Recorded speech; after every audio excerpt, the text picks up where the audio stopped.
जय मसीह की। दोस्तों, आप सभी का हम स्वागत करते हैं जीवन शैली के इस एपिसोड में। मैं पंकज भगत और मैं रोशनी भगत। हम दोनों आपका स्वागत करते हैं और आज हम अच्छी बात एक करनी चाहेंगे जी। और आज हम फैमिली और फैमिली में जो प्यार है उसके बारे में, और ख़ास करके आजकल जो डिवोर्स बहुत बढ़ गए हैं, यानी कि तलाक जो कि बहुत ज़्यादा बढ़ गया है, हम उस टॉपिक में बात करना चाहते हैं। परमेश्वर चाहते थे कि हम सब एक साथ एक परिवार में रहें, यही सोच के उन्होंने हमारी इस संसार की रचना की थी और परिवार बना रहे, उनके बीच में प्रेम बना रहे। परंतु हाँ, और उसके बाद लेकिन क्या होता है कि लोग आपस में जो है प्रेम से नहीं रहते और दो सबके बीच में लड़ाइयाँ होती है, हस्बैंड वाइफ के बीच में। और उसी टॉपिक में हम बात करना चाहते हैं, क्योंकि हमने बीते दिनों देखा कि बहुत सारे जो परिवार हैं उनके बीच में जो है लड़ाइयाँ होती है, या किसी वजह से उनके बीच में डिवोर्स बढ़ गया है। और ख़ास करके मसीह परिवार यानी कि क्रिश्चियंस फैमिली में डिवोर्सेस बहुत ज़्यादा बढ़ गए हैं। तो आज हम उस टॉपिक में बात करेंगे। हाँ, ये हालांकि बाइबल में साफ तरीके से लिखा हुआ है कि स्त्री और पुरुष जो परिवार में शादी के जरिए बंधे रहते हैं उन्हें एक साथ रहना है, और यहाँ पर कोई डिवोर्स का कोई ऑप्शन नहीं है। और गॉड हेट्स डिवोर्स, उन्हें पसंद नहीं है।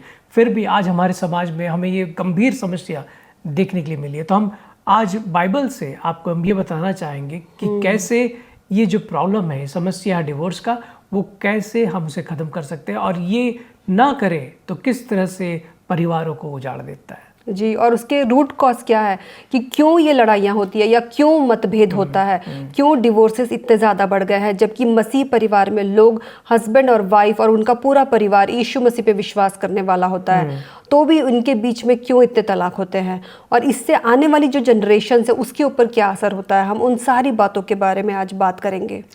देखिए, प्रॉब्लम्स तो बहुत सारे हैं। अगर इसमें अब देखा जाए तो कई वजह है, और इस पे अगर कोई डिवोर्स हो जाती है तो उससे आने वाले प्रॉब्लम्स बहुत सारे हैं। आपके जिसका डिवोर्स होता है उसका खुद का जीवन में इतनी परेशानियां रहती है, लोनलीनेस रहता है, वो दुख सा महसूस करते हैं, उनके बच्चों पे जो असर होता है। लेकिन ये ना हो, इसलिए आज हम इस बात पर, बहुत सारी वजह होती है, तो हर एक के ऊपर हम थोड़ा थोड़ा समय देंगे। किसी एक के ऊपर गंभीर से हम उसी के ऊपर बात नहीं करेंगे, बल्कि एक ओवरव्यू देखते हैं कि क्या क्या हो सकता है। ये जानने से फ़ायदा ये होगा रोशनी कि हमारे जो दर्शक है जो इस चीज़ को देख रहे हैं, हम इन लोग के बीच में मैं जानना चाहूँगा कि वो लोग सावधान रहे, हम सब सावधान रहे। जैसे कि सामने अगर आपको पता है कि खाई है, सामने पता है कि वहाँ खतरा है, तो वो सावधानी हम आपको बताना चाहते हैं। और हम ये बताना चाहते हैं एफिसियों 5:25 से, सबसे पहली बात जिम्मेदारी पुरुष की है, यानी कि पति की है। उसमें लिखा हुआ हस्बैंड लव योर वाइफ्स। सो पतियों से कहा जाता है कि अपने पत्नियों से प्रेम करें। कैसा प्रेम करें? जैसा क्राइस्ट ने चर्च से प्रेम किया और अपने आप को उसके लिए दे दिया। हमारे समाज में ये बताया जाता है कि पत्नी को सब कुछ त्याग करना पड़ता है अपने रिश्तों के लिए, पर बाइबल क्या कहता है कि हस्बैंड्स ऐसा करो जैसे मसीह ने कलीसिया के लिए किया। बिल्कुल। और अगर इफिसियों का अगर 5:28 भी पढ़े तो वहां पे भी लिखा हुआ है कि पति अपनी पत्नियों से अपने शरीर के समान प्रेम रखे। जो अपनी पत्नी से प्रेम रखता है वो आप से प्रेम रखता है। ये तो पतियों को कहा गया। और पत्नियों के लिए कुलूसियों में लिखा गया है 3 अध्याय का अगर 18-19 पढ़ते हैं तो वहां पे लिखा हुआ है कि हे पत्नियों, अपने पतियों के अधीन रहो जैसा कि प्रभु में उचित है, और हे पतियों, अपने पत्नियों से प्रेम रखो और उनके साथ कठोरता ना करो। इसके ऊपर थोड़ी देर रुकना चाहूँगा, क्योंकि जब ये बात सामने आती है कि हे पत्नियों अधीन रहो, अधीन यानी कि किसी के अंदर रहना, अब इसका अलग मतलब निकाला जा सकता है। यानी कि पति ये कह सकता है कि तुम मेरे गुलाम हो, तुम मेरी बात सुनो, तुम मेरे अधीन रहो, मैं जो कहूँगा वही करो। लेकिन इससे पहले क्या आपने ये नहीं सुना कि पतियों से क्या कहा जाए कि इतना प्रेम करो कि यीशु मसीह ने जैसे कलीसिया के लिए खुद को दे दिया। तो क्या आप जिसके लिए अपने प्राण दे सकते हो उसके साथ आप ऐसा व्यवहार करोगे?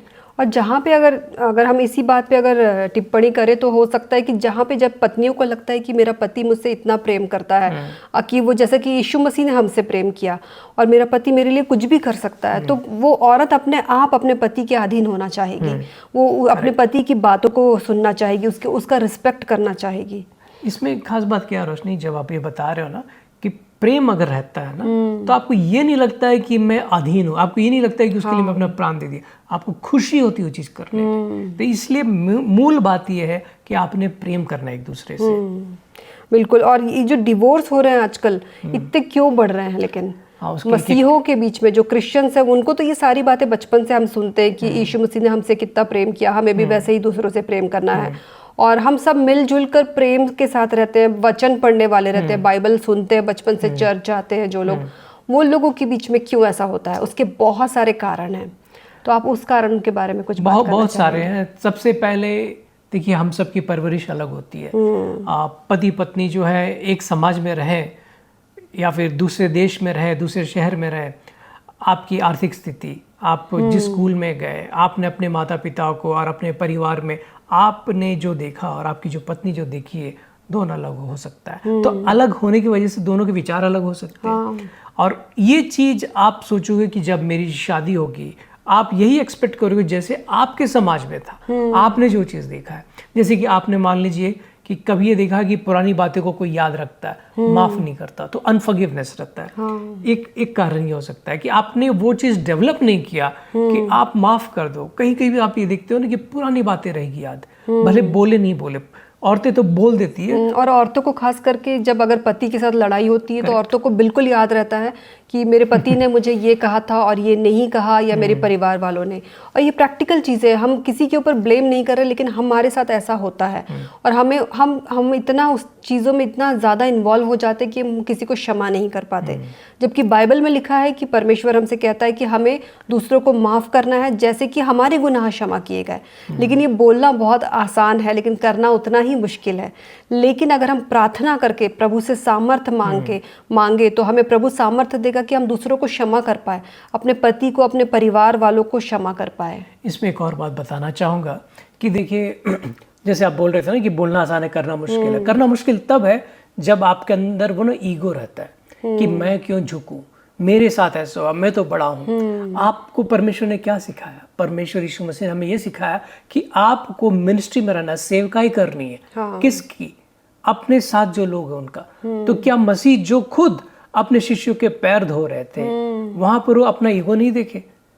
और वो जब आपको किसी के साथ जोड़े हैं, वहां पर हम ईगो क्यों देखते हैं? अक्सर हमारे समाज में, हमारे देश के समाज में ये देखा जाता है कि पति बहुत अपने आप को ऊंचा मानते हैं। यानी कि हम पैसा कमाएंगे, थक के हम आएंगे, जैसे कि घर में औरतें नहीं थकती है, हम आएंगे घर में और हमारी सेवा, बस हम बॉस से हम ऊपर है। ये नहीं होना चाहिए। हमारे अंदर वो ईगो ना बराबरी की होनी चाहिए। हमें ये भी सोचना चाहिए, मैं ये बात भी बताना चाहूँगा, बहुत कम आप ये बात सुनते होंगे लोगों में, कि पुरुष जो है ना वो ज़्यादा फिजिकली स्ट्रांग होता है, उसके पास शारीरिक शक्ति ज़्यादा है, तो परिश्रम भी वही ज़्यादा करे। तो बाहर से अगर आप थक के भी आए हो, आपके अंदर फिर भी ताकत है कि आप घर में भी काम कर सको। तो मैं ये बताना चाहता था कि ईगो को हमारे समाज में मेल ईगो ज़्यादा है।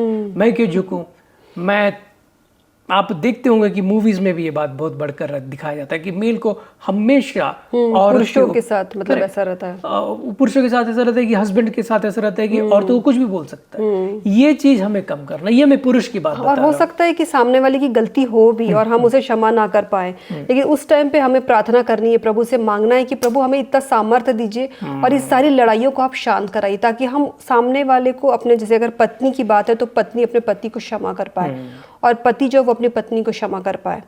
और ये ऐसे ही हम इतना ही नहीं, परंतु और भी कई वजह होती है डिवोर्स की। दूसरी वजह में जाने से पहले आप जो बात बोले बहुत अच्छा बात है रोशनी। मैंने तो ये बताया कि ईगो, ठीक है, और मैंने ये बताया कि क्यों होता है। आपने ये बताया कि उसको कैसे सॉल्व करें। आपने ये बताया कि प्रार्थना के जरिए, अगर आप प्रार्थना करोगे और इस अपने, देखिए प्रार्थना में क्या है ना कि मन की बात प्रार्थना नहीं होती, सोची हुई बात प्रार्थना नहीं होती, बोली हुई बात, आपके लफ्ज निकलने चाहिए, आपकी आवाज आपके कानों तक पहुंचनी चाहिए, इतना कम से कम प्रार्थना होना चाहिए। जब आप प्रार्थना करोगे तब आपका ईगो कंट्रोल होगा। बहुत अच्छा, पवित्र आत्मा आपको शक्ति देंगी, करेक्ट, ताकि आप सामने वाले को क्षमा कर पाए। और दूसरा, जैसे कि अगर देखा जाए तो मतलब कि आजकल जो हमने देखा है कि क्रिश्चियंस फैमिली हो या अनबिलीवर्स हो या जो भी परिवार क्यों ना हो, उनके बीच में अगर डिवोर्स हो रहा है तो उसका एक और वजह होती है, वो होती है एडल्ट्री, या कह सकते कि इस तरीके का विश्वासघात जो कि व्यभिचार के द्वारा होता है। ऐसे जो कि विवाह के बाहर ऐसे संबंध बनाए जाते हैं जो कि परमेश्वर जिससे नफरत करता है। बाइबल बताती है कि हमारे जो 10 कमांडमेंट जो परमेश्वर ने हमको दिए हैं उसमें एक कमांडमेंट ये भी था कि जो है हमें डू नॉट कमिट एडल्ट्री, जिसमें कहा गया है व्यभिचार नहीं करना है। और बहुत आसान है आजकल के लोगों को व्यभिचार में पड़ना। ये आजकल और आसान हो गया क्योंकि टेक्नोलॉजी जिस तरह से हमें कम्युनिकेट करने के लिए इजी करती है कि हमारे अगर पुराने दोस्त हैं या फिर नए दोस्त हम बनाए, कुछ लोग सोशल मीडिया में जाके अनजान लोग से दोस्ती करते हैं और वैसे करते करते आपको लगता है कि नहीं यहीं पे मुझे प्यार मिल रहा है, यहीं पे यही लोग मुझे समझ पा रहे हैं या फिर यही औरत मुझे समझ रही है। और कई बार धोखा भी होता है उसमें, कई बार होता है धोखा, और वो सारी चीज़ें धीरे धीरे लड़ाइयों में बदल जाती है। तो ये व्यभिचार एक ऐसी चीज़ है जहाँ पे हो सकता है कि ये व्यभिचार जो है एक ही जगह पे ना, सोशल मीडिया में ही नहीं, मतलब कि इंटरनेट सोशल मीडिया में नहीं, अपने सोसाइटी में हो सकता है, ऑफिस में हो सकता है, ऑफिस में हो सकता है, सोसाइटी में हो सकता है, नेबरहुड में हो सकता है, पड़ोसियों के साथ, या कहीं पे भी ये चीज़ हो सकती है। पुराने कोई दोस्त, आप उसके फेसबुक चेक कर रहे हो, उसके इंस्टाग्राम चेक कर रहे हो और आप उसे रेगुलरली फॉलो कर रहे हो, उससे कम्युनिकेट करने, उससे आप कनेक्ट कर रहे हो, उससे बात करने की कोशिश कर रहे हो, या फिर किसी तरह किसी वक्त किसी शहर में आप मिले थे, फिर से आप उसे जुड़ना चाहते हो। अब इस बात पे बात करना चाहूँगा रोशनी कि ये वजह क्यों होता है, क्या ज़रूरत है लोगों को, ऐसा क्या खिंचाव रहता है। एक तो शैतान खींचने की कोशिश करता है, लेकिन इसमें शादीशुदा लोग कैसे पड़ जाते हैं इसमें, इस बारे में आप बात करना चाहेंगे। तो इस बारे में पहली बात मैं ये बताना चाहता हूँ कि जब भी आप अपने चीज़ों से नज़र अगर बाहर हटाते हो तो वो हमेशा तैयार है। दाऊद के बारे में आपको पता होगा, जिस वक्त उसे जो काम करना था वो नहीं कर वो कुछ और कर रहा था, तभी उसकी नज़र औरत पे पड़ी, एक गैर औरत पे पड़ी। तो पुरुष को मैं ये बताना चाहता हूँ, आपका जो परिवार में जिम्मेदारी है, आपको जीवन में जो जिम्मेदारी है, उससे हटकर अगर आप पल भर के लिए भी अलग होकर कुछ करने की कोशिश करोगे तो शैतान वहां आपको पूरी उम्र सजा देने के लिए खड़ा है। बिल्कुल। और ऐसे कुछ लोग इस तरीके से इसमें पड़ जाते हैं कि वे झूठ बोलने लग जाते हैं और अपने ईमानदारी को छोड़ देते हैं, सच्चाई नहीं रहती उनके अंदर, कोई भी प्रकार के वो लॉयल नहीं रह पाते अपनी पत्नी या पति के साथ, और वो धीरे धीरे वो झूठ जो है वो एक दूसरे से छुपाने लगते हैं। पति से अपने पैसों को छुपाती है, अपने परिवार को पैसा देती है, और मतलब इस तरीके की चीजें कॉमन पैसा देना, अगर मान लीजिए कि पति पत्नी है और पत्नी के घर में पैसे की जरूरत है, ठीक है, मैं ये सोचता हूँ कि अगर पति के घर में पैसे की जरूरत है और वहां दिया जा सकता है, तो पत्नी के घर में पैसे की जरूरत है तो वहां भी दिया जा सकता है। इसके लिए दोनों को साथ मिलकर खुले रूप से करना, ऐसे नहीं चुपके से आप पैसे दे दो। आपको पता रहना चाहिए परिवार में दोनों के अंदर, तभी विश्वास होता है। देखिए, विश्वासघात कब होता है, जब आप चुपके से करते हो। तो छोटी सी चोरी बड़ी हो जाती है। आज आपने थोड़े से पैसे दिए, कल वहां उम्मीद बढ़ गई, कल जरूरत पड़ेगी, आपको देना है, आपने पहले चर्चा नहीं की तो अब दोबारा देते हो।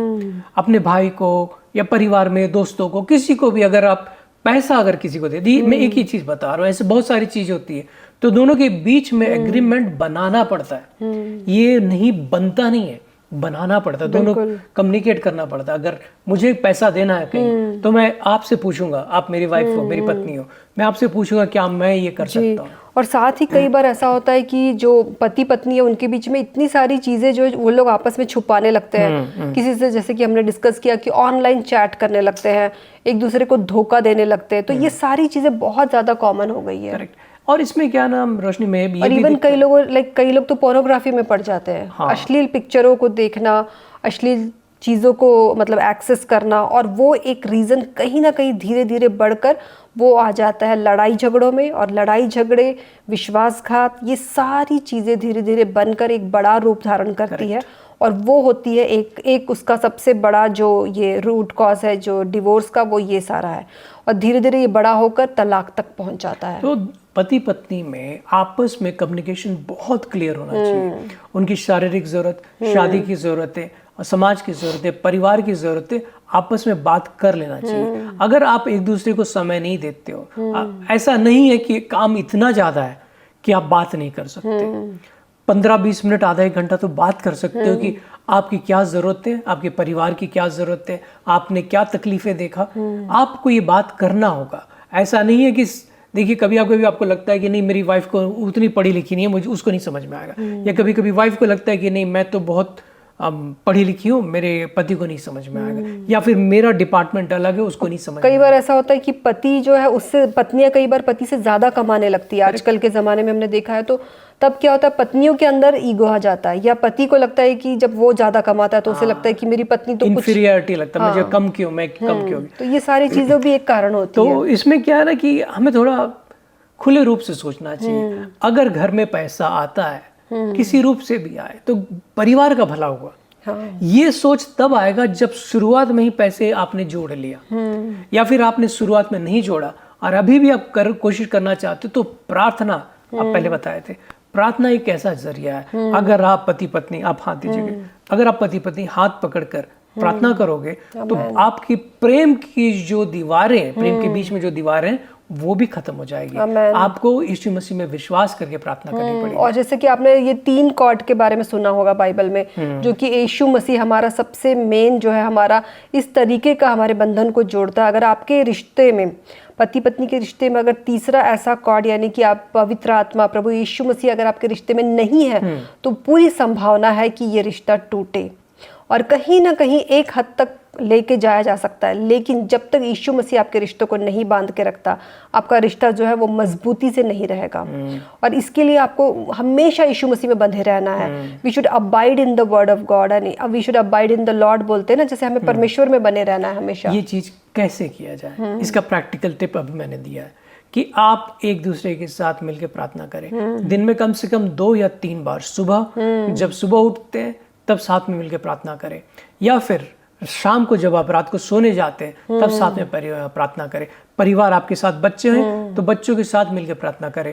हाँ, अगर आप हाथ छू कर प्रार्थना करोगे, खासकर बच्चों के साथ मिलकर जब प्रार्थना करोगे, इतना प्रेम आएगा परिवार में कि आप इन सब चीज को छोड़ दोगे। देखिए, प्रेम जब आएगा ना, तब आप उसको नहीं देखोगे उसने मेरे साथ क्या गलती की, और समय और मौका परिस्थितियां बदल देगा वो। हमने अपने जीवन में ये चीज देखा, बिल्कुल हम ये जी रहे हैं। आज हमारे शादी के करीबन 17 साल हो गए, और हमने वो सभी चीजें देखी है जो शायद आपके जीवन में मौका आता होगा कि आपस में कैसे लड़े जाए।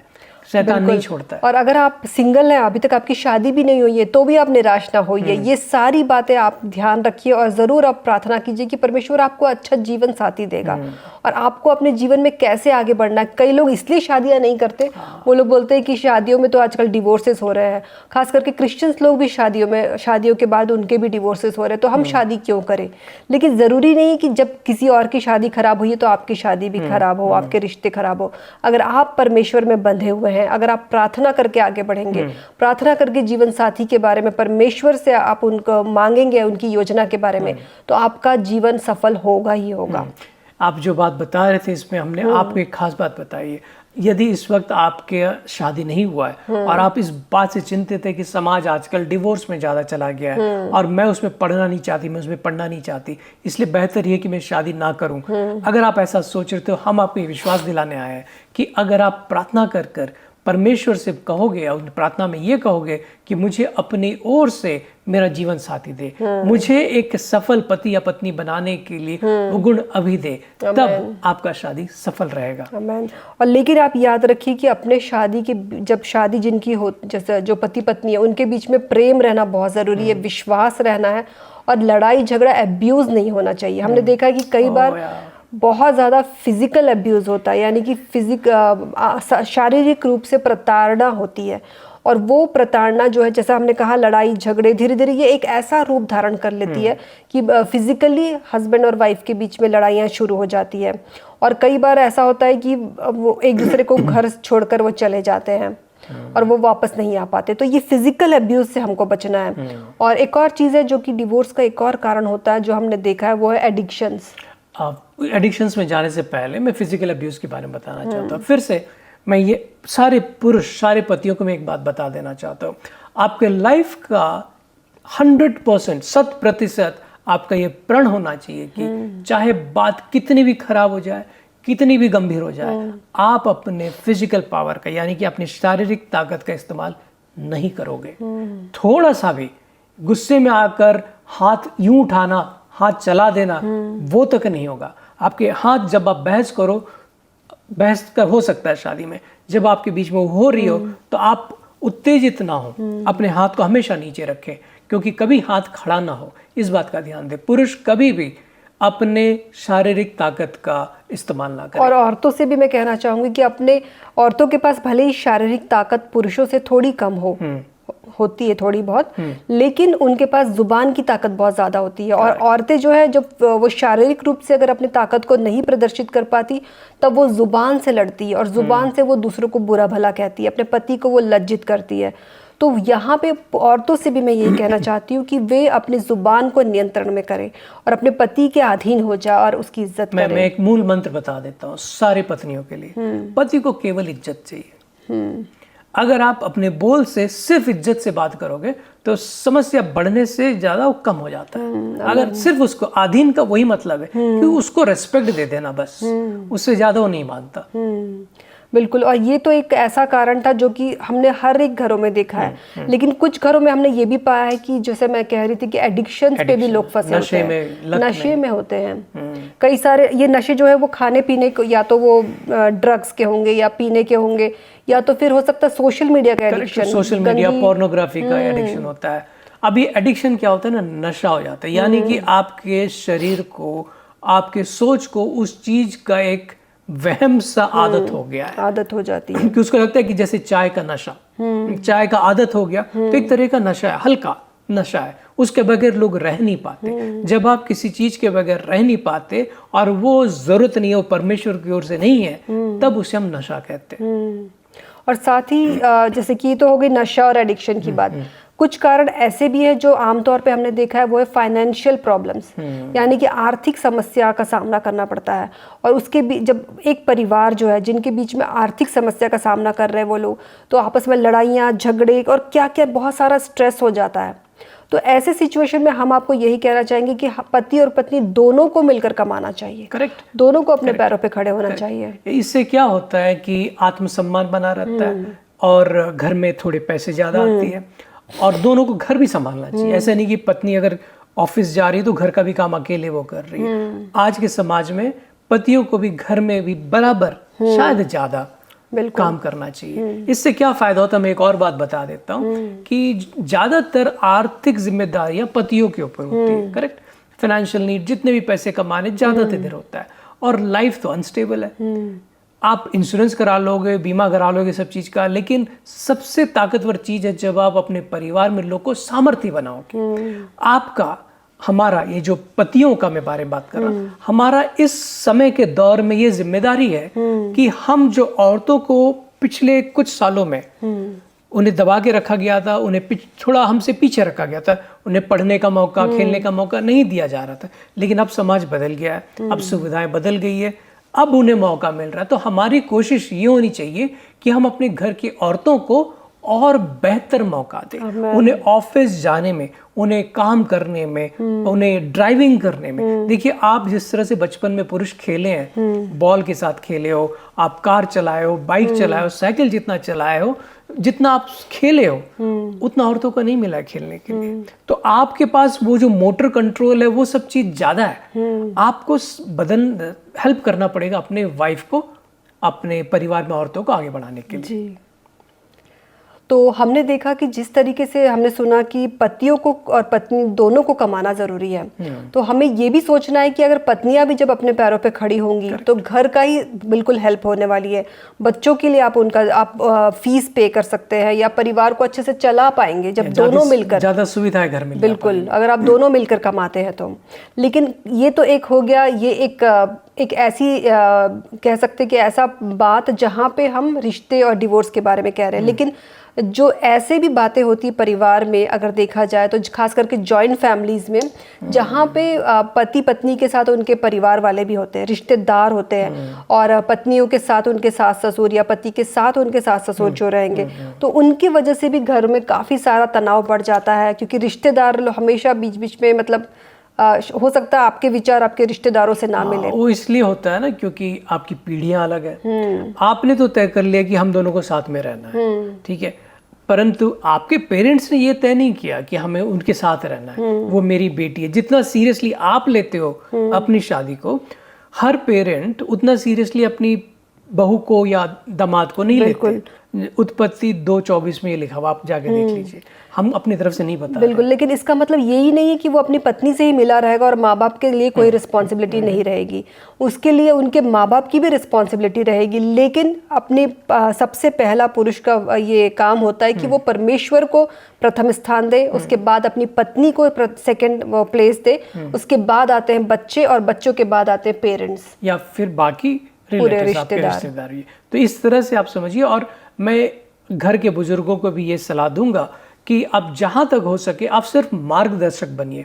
आप उसके बीच में मतभेद लाएं और जबरदस्ती करें और हर बात में अपना सोचना बताएं। आप सिर्फ ये बताएं कि क्या सही क्या गलत, और थोड़ी देर के लिए बताएं, बस ऊपर ऊपर बताएं। आपको बताने का पूरा उम्र मिला था।